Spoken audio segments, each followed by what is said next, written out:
자, 여러분 안녕하세요. 반갑습니다. 자, 우리가 두 번째 시간은요. 자, 빅데이터 분석하고 머신러닝을 이해하기 위한 빅러닝 환경에 대해서 한번 학습하도록 하시겠습니다. 안 돼! 자, 그러면 빅러닝 환경이란 게 뭐냐? 자, 두 가지입니다. 머신러닝 분석 도구하고요. 개발 환경을 이해하는 게 핵심입니다.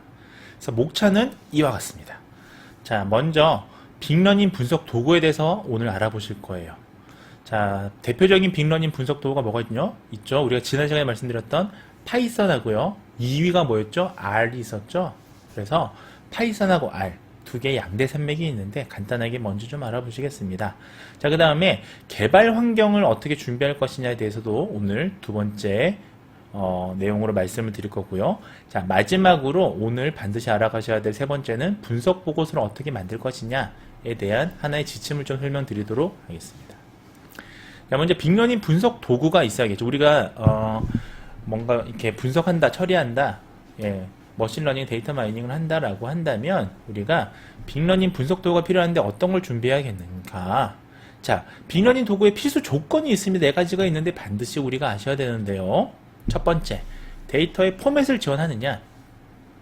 자, 예를 들면 어떤 경우는 예를 들면 뭐 자바와 관련된 웨카라는 프로그램이라든지 뭐 이런 프로그램들은 보시면 그것만 들어 ARFF라는 그 프로그램이 있는데요.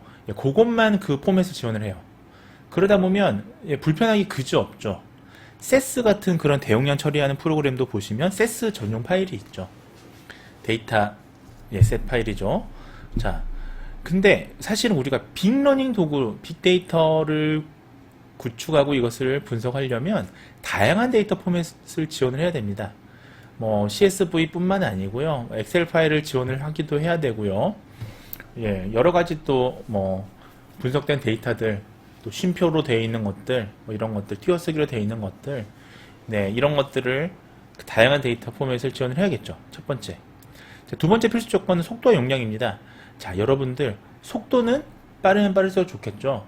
자, 제가 그 지난 동영상에서 말씀드렸다시피 예전에 이제 뭐 한 40만 명 정도 되는 데이터를 돌렸더니만 이제 질병 관련된 데이터는 유전체 데이터가 붙으면 굉장히 용량이 많아져요. 실제 40만 명이긴 하지만 뭐 그 피저 붙는 변수가 굉장히 많기 때문에 실제로는 뭐 거의 뭐 몇백만 명 데이터랑 비슷합니다. 사실상 보면 따지고 보면요. 자, 이 경우에 속도가 굉장히 오래 걸립니다. 아무리 빠른 속도 컴퓨터로 처리해도 클라우드 서비스가 아니면 거의 한 48시간, 뭐 62시간 투자해야 되는 거죠. 자, 그 다음에 용량도 예를 들면 때로는 어떤 프로그램들은 어떤 툴들은 이 분석할 수 있는 용량 한계가 있어요. 뭐 예를 들면 우리가 피저는 1000개 이상을 분석할 수 없다. 뭐 피저는 10,000개 이상을 분석할 수 없다. 분석 용량이 딸리는 경우가 있죠. 자, 이런 것들도 우리가 고려해야 되고요. 네 번째 확장성입니다. 확장성이란 게 뭐냐? 자, 확장성은 다른 말로 하자면 결국은 얼만큼 잘 업데이트가 되느냐예요. 그래서 우리가 계속 지금 알고리즘들은 개발되고 있고 그러잖아요. 그래서 최신 알고리즘을 어떻게 잘 쉽게 업데이트를 할 수 있느냐. 그다음 시각화를 지원하느냐. 이것도 중요한 일입니다. 결국 마지막에는 우리가 좀 오래된 고전적인 프로그램들 보시면 거의 딱 그 결과값만 나와 있어요. 숫자로만 표시하죠. 근데 요즘에는 자, 그래프나 이런 걸로 다 표현을 합니다. 자, 그래서 이런 것들을 어떻게 잘 지원하느냐에 대해고요. 자, 거기에 대한 것들이 우리가 빅러닝 파이프라인별로, 파이프라인을 우리가 지난 시간에 배우셨는데 파이프라인별로 보시면 데이터 전처리부터 나중에 결과를 해석한 이게 파이프라인이죠. 하나의 일련의 과정이에요. 자, 보시면 데이터 전처리에 있어서는 우리가 하둡이라든지 이런 관계형 데이터베이스망이죠. RDBMS는 관계형 데이터베이스망입니다. 관계형 데이터라는 건 뭐냐 하면 여러분들 영화 같은 거 보면 제가 어떤 영화를 클릭하면 유튜브 같은 데서 다른 알고리즘을 통해서 추천해 주잖아요. 내가 좋아하는 성향을 파악해서 그와 관련된 다른 영화들도 추천해 주죠. 이런 것들을 우리가 관계형 데이터라고 그래요. 이런 것들 SQL 통해서 우리가 하둡이나 SQL의 대표적인 대용량 처리하는 도구가 되겠습니다. 자, 그 다음에 보시면 이게 뭐냐면 탐색적인 분석이라는 건데요. 우리가 어떤 인사이트를 도출하기 전에 어쨌든 분석을 하시게 되잖아요. 이때 엑셀이나 R을 많이 씁니다. 그래서 엑셀도 사실은 굉장히 많이 써요. 그 다음에 우리가 이것을 예측하고 해석할 때 뭐가 필요하냐? 파이썬이나 R 이런 거 대표적으로 많이 쓰이고요. 그 다음에 솔루션, 우리가 인사이트라고 표현하기도 하고, 인사이트는 우리가 그냥 아주 간단한 어떤 그런 특징들을 발견하면 인사이트라고 하고요. 솔루션은 어떤 의사결정이라든지, 그러니까 우리가 결국은 빅데이터를 써서 이런 데이터 마이닝을 하는 이유가 뭡니까? 솔루션을 얻기 위함이잖아요. 해결하기 위해서 인간이 처리하기 어려운 그런 것들을요. 그래서 파이썬이나 이런 걸 쓰게 되고요. 마지막으로 결과를 우리가 얘기할 때 결국은 엑셀을 또 결과들을 정리할 때 엑셀로 또 표시하거나 시각화하기도 합니다. 결국 그래서 여기 보시면 자, 제일 많이 중에 있는 게 뭐예요? R하고 파이썬이죠. 그래서 R, 파이썬, 엑셀 세 가지는 여러분들이 꼭 아셔야 된다라는 게 강조하고 싶어서 제가 좀 길게 설명을 드렸습니다. 자, 이런 질문 정말 많이 받습니다. 데이터 분석할 때 파이썬이 좋은가요? R이 좋은가요? 어떤 걸 먼저 배워야 되나요? 이거는 뭐가 더 좋다? 아빠가 좋습니까? 엄마가 좋습니까? 짜장면이 맛있나요? 짬뽕이 맛있나요? 랑 비슷한 거예요. 자, 데이터 사이언티스트들이 가장 많이 받는 질문이지만 장점과 단점이 각각 프로그램들이 있습니다. 그래서 한번 살펴보시죠. 자, 이것도 별표 쳐주세요. 자, 파이썬의 장점 먼저 말씀을 드리겠습니다. 파이썬의 장점은 특정 주제나 용도에 국한되지 않는 배우기 쉬운 언어예요. 파이썬 자체가 굉장히 나중에 보시면 코드가 간결합니다. 다른 거에 비해서. 자, 반면에 R은요, R 랭귀지, R 언어라는 걸 쓰잖아요. 이 S 언어에서 이제 확장된 게 R 언어거든요. 그래서 데이터 시각화는 장점이 되게 있어요. 그 다음에 라이브러리도 잘 돼 있어요. 그래서 라이브러리가 잘 돼 있다는 게 무슨 말이냐? 업데이트하기 좋다. 그러니까 우리가 앞서 확장성 얘기했잖아요. 그래서 R 프로그래밍 써보신 분들은 알겠습니다만 이 패키지가 굉장히 잘 돼 있고 연구자들이 막 무료로 이렇게 패키지를 개발하면 무료로 쉐어하기 때문에 굉장히 잘 돼 있습니다. 이거 업그레이드하기 편하다는 거예요. 그 다음에 데이터 사이언스의 통용형, 그러니까 R 언어라고 우리가 표현하는데 R은 우리가 데이터 사이언스를 하는 분들이라면 기본적으로 다룰 줄 알죠. 단점이 있습니다. 자, 파이썬의 단점은 뭐냐? 시각화가 별로 안 좋아요. 그래서 데이터 마이닝 수업할 때 R을 더 많이 쓰는 경우가 있습니다. 왜? R 자체가 데이터 마이닝에 들어가는 알고리즘에 대해서 업그레이드하기가 편하고요. R은 gg플롯이라고 해서 아주 시각화에 적합한 그런 패키지를 포함하고 있죠. 반대로 파이썬은 이걸 코드로 구현을 해야 되는데 R보다는 제가 봐도 좀 시각화가 좋지는 않습니다. 자, 그리고 데이터 분야의 도전자들이 이제 파이썬을 배워야 되니까 그것도 단점이고요. R 같은 경우는 R 랭귀지가 좀 어려워요. 코드를 다 외우기 어렵습니다. 자, 어쨌든 이거 둘 다 오픈소스라서 여러분들이 코드를 볼 줄 알면 된다고 생각하고요. 코드 자체를 다 달달 외운 사람 저는 못 봤어요. 네, 저도 다 외우지는 못합니다. 자, 단점은 이제 R은 또 속도가 조금 느린 편입니다. 네, 이런 것들이 있습니다. 자, 그럼에도 불구하고 결론은 파이썬이다라고 얘기를 많이 하세요. 자, 왜냐? 자, 느려도 파이썬을 쓰겠다라고 하는 응답하는 사람들이 되게 많습니다. 여기 지금 3번에 달려있죠. 자, 파이썬 스크립트 작성이 편하고요. 그 다음에 프로세스가 자동화되어 있고 웹 개발이나 일반 어플리케이션 등의 여러 소프트웨어 개발 영역에서 오랫동안 인기를 얻어왔고 무엇보다 대체로 파이썬을 많이 회사에서 쓰기 때문이에요. 그러다 보니까 마치 표준 프로그래밍 언어처럼 쓰고 있습니다. 자, 그래서 파이썬을 여러분들이 아시고 R 같은 거를 좀 매트랩은 여러분들이 공학 쪽에 아예 하실 게 아니면 실험을 주로 하실 게 아니면 모의 실험을 많이 하실 게 아니면 매트랩까지는 모르셔도 되는데 파이썬이나 R 두 가지를 함께 알고 있으면 여러분들 굉장히 뭐죠?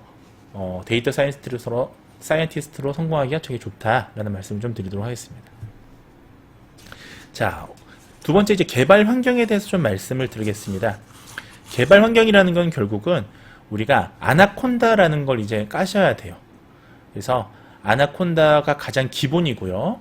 그 다음에 여기 지금 보이시는 것들이 상당히 많은 라이브러리, 그러니까 일종의 패키지라고 보시면 되겠습니다. 그래서 기본적으로 아나콘다 깔고 주피터 이 두 가지는 반드시 깔아야 되고요. 자, 그 다음에 사이파이, 넘파이, 넘바, 자, 자, 이런 것들이 굉장히 기본적으로 같이 함께 깔아야 되는 그런 라이브러리라고 보시면 되겠습니다. 그래야 이걸 이제 뭐죠? 데이터를 분석 목적에 맞게 이게 처리할 수가 있거든요. 자, 근데 아나콘다를 사람들이 제일 많이 하는 이유가 아나콘다가 모든 이 조각을 통합하는 방식이라서요. 아나콘다를 깔고 이제 함께 깔아주는 걸 쓰는 거죠. H2O AI는 뭐냐면 요거는 이제 딥러닝 관련된 패키지 라이브러리를 보시면 되겠습니다. 근데 딥러닝 중에서도 컨버전 뉴럴 네트워크 말고요. 데이터 마이닝으로 하는 이제 딥러닝은 H2O AI로 쓰시면 됩니다. 렐루 기반 딥러닝 같은 게 여기 들어가 있죠. 자, 요새 뭐 콘다는 미니 콘다도 있고요. 뭐 무슨 하여튼 되게 많이 있습니다. 판다스 뭐 이런 것들 다 까셔야겠죠. 자, 파이썬 표준 라이브러리에 대해서 좀 지금부터 말씀을 드리도록 하겠습니다. 자, 파이썬 표준 라이브러리는요, 특정 기능과 관련된 여러 모듈을 묶은 거예요. 그래서 자, 지금 보시면 모듈이라는 게 여러 가지가 있죠. 이것을 우리가 라이브러리라고 하는 하나의 이 틀에다가 통에다가 묶게 됩니다. 그래서 파이썬 표준 라이브러리라고 불러요. 이것을 PSL이라고 합니다. 자, 모듈은 뭐냐? 특정 기능을 py가 우리가 이제 파이썬에서 쓰는 그 파일 이제 그 형태라고 보시면 되겠습니다. 이 단위로 작성한 거고요. 데이터나 함수, 클래스 등이 우리가 포함된 파일입니다. 자주 사용하는 건 우리가 프린트, 요게 이제 여러분들이 까시면 제일 먼저 저랑 하실 게 프린트하고 괄호하고 헬로우 파이썬 뭐 이런 식으로 이 뭐죠 이거? 이거 다운표 말고요. 이거 클론해서 이렇게 치면 이 프린트 그 명령어가 말로 나오거든요. 단어로. 이런 것들. 이런 거는 내장 함수를 이용해서 사용을 하지만요. 우리가 외부의 라이브러리, 예를 들면 뭐 머신러닝에 뭐 XGBoost라든지 LightGBM을 쓰겠다라고 하면 임포트 따로 이거 모듈을 넣어줘야 돼요. 무슨 말이냐면 이 파이썬 안에 모든 기능이 다 깔려있는 게 아니고요. 아나콘다 안에 우리가 필요한 것들을 깔아줘야 돼요. 라이브러리를. 그러니까 XGBoost 뭐 이런 거 다 매번 개발되잖아요. 새로. 그것들이 매번 갖고 있는 게 아니라 우리 주머니 속에 다 가지고 있는 게 아니라 필요한 건 주머니 속에 넣어줘야 됩니다. 그래야 그 분석이 가능하겠죠. 파이썬 주요 라이브러리 한번 살펴보실게요. 제가 아까 라이브러리 자 요렇게 깔아줘야 된다. 라이브러리 모듈들을 있는 걸 라이브러리라고 한다라고 말씀을 드렸는데 어떤 모듈이 있느냐?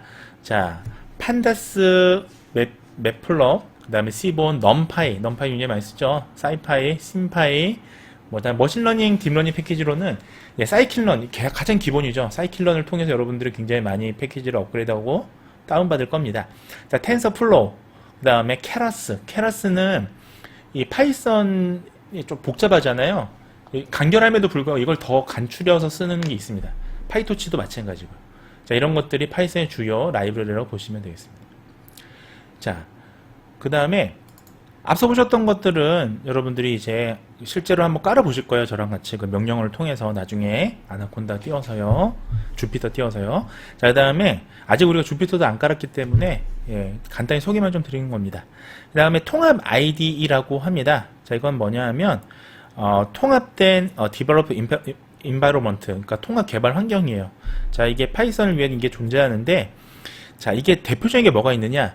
우리가 대표적으로 사용하는 게 바로 주피터라고 하는 게 있죠. 이 주피터라는 게 통합해서 우리가 지원해주는 개발 환경인데, 자, 우리가 이 주피터는 반드시 우리가 깔아서 이제 실습할 때 쓰고요. 그다음 스파이더 같은 게 있습니다. 스파이더는 우리가 계산용으로 아나콘다에서 특화되어 있는 그런 것들이고요. 그 다음에 무료도 다 무료예요. 그 다음에 파이참이라고 있습니다. 자, 파이참이라고 하는 건 또 뭐가 있냐면 이 가장 사용자가 많은 우리가 통합 개발 환경이 사실은 파이참이에요. 그래서 이것도 무료고 유료 버전도 있습니다. 파이참 같은 경우는 그래서 가장 선택을 많이 받는 거고 다양한 확장 기능을 통해서 쓸 수가 있죠. 자, 그 다음에 비주얼 스튜디오라는 게 있는데요. 자, 이것도 뭐 다양한 확장 기능이 있어서 좀 최근에 사용자가 많이 늘고 있고요. 그 다음에 마지막으로 비주얼 스튜디오 PTVS라는 게 있습니다. PTVS 확장을 써서 할 수 있고요. 자, 근데 이 중에서 제일 기본적으로 사용하는 건 주피터고요. 주피터는 우리가 마크다운 문서 작성이 가능하기 때문에 사실 굉장히 기본적으로 파이썬을 하시는 분들은 이 아나콘다는 그냥 시커먼 화면에서 우리가 코드 일일이 다 외워서 쳐야 되는데 그렇지 않고요. 주피터는 우리가 파이썬 코드를 웹상에서 잡성을 할 수가 있습니다. 그래서 파이썬이 이렇게 하나 떠요. HTML처럼 이렇게 크롬이라든지 여러분들 무슨 이런 인터넷 익스플로러라든지 이런 것들을 통해서 딱 뜹니다. 그래서 거기서 우리가 노트북처럼 꺼내서 쓰는 거죠. 그래서 웹상에서 바로 코드를 작성해서 그 즉시 확인할 수 있다는 게 가장 큰 장점이라서 주피터는 가장 많이 쓰고 있고요. 아나콘다를 여러분들 다운받으시면 거기 배포판에 주피터가 아예 같이 설치가 됩니다. 제가 나중에 이제 말씀을 드릴 거고요. 주피터를 왜 쓰느냐? 대화식 환경이에요.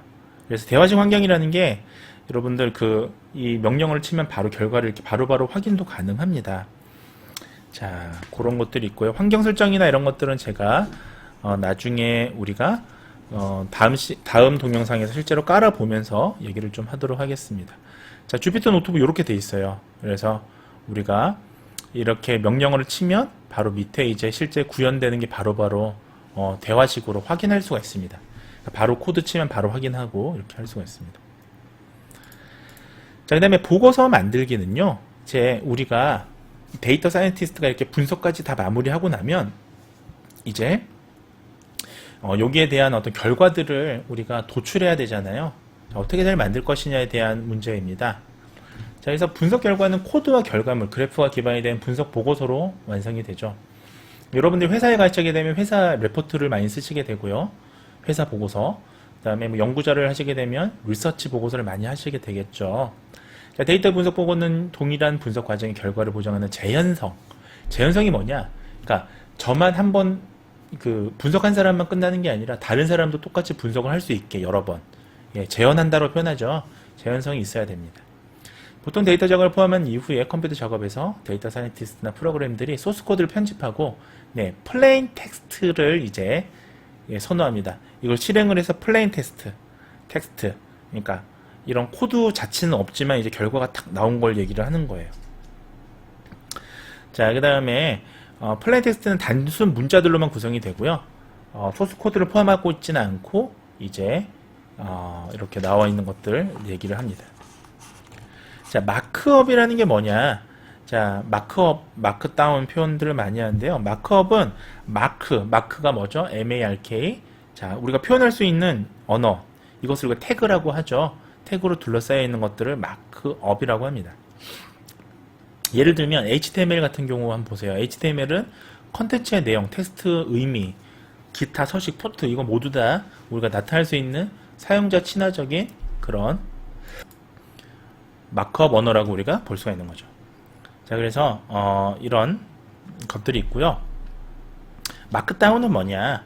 자, 마크다운은 텍스트 기반의 마크업 언어라고 보시면 돼요. 텍스트로 어떻게 잘 할 것이냐? 자, 그래서 특수기호나 문자 이런 걸 이용해서 간단한 구조의 문법을 사용해서 웹에서도 보다 빠르게 콘텐츠를 작성하고 직관적으로 인식할 수 있습니다. 그러니까 여러분들 이게 마크다운이 있다라는 거는 뭐라고 보시면 되죠? 옆에다가 이제 여러분들만이 아실 수 있는 그런 기록을 또 할 수도 있는 거고요. 특수기호 문자를 이용하면 여러분들이 콘텐츠를 작성하고 직관적으로 인식할 수가 있습니다. 안 그러면 여러분들이 코드를 다 하나씩 다 알고 외우고 있으셔야 되잖아요. 근데 그렇지 않더라도 우리가 이런 간단히 기록을 통해서 이 코드가 뭐에 해당되는 건지 알 수가 있죠. 자, 이런 것들 필요하다. 자, 주피터 노트북에서 마크다운 보고서를 작성하는 방법은, 자, 간단히만 설명을 드리면, 여기 주피터 이제 나중에 까시면 여기 옆에 여기 코드로 치시면 이제 코드 치는 게 되고요. 마크다운을 치시게 되면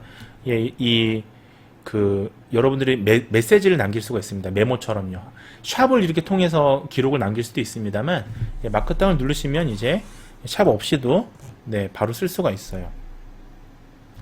자, 그래서 예를 들면 여러분들이 코드가 되게 긴데 이게 무슨 코드냐를 표시할 때 마크다운 샵을 통해서 이렇게 쓰죠. 그러면 그 부분은 그냥 글자로 인식을 하기 때문에 얘가 그 코드에서는 이 부분은 그 컴퓨터가 그냥 넘어가고 코드만 순수하게 우리가 분석하게 되는 그런 것들을 쓰게 됩니다. 그래서 강조를 하거나 링크를 추가하거나 할 때 우리가 많이 쓰는 거예요. 자, 여기까지 오늘 수업 진행 딱 20분 마무리가 될 것 같습니다. 자, 여러분들 경청해 주셔서 감사합니다. 다음 시간에 봐요. 안녕히 계세요, 여러분. 전 이 세상의 모든 굴레와 속박을 벗어던지고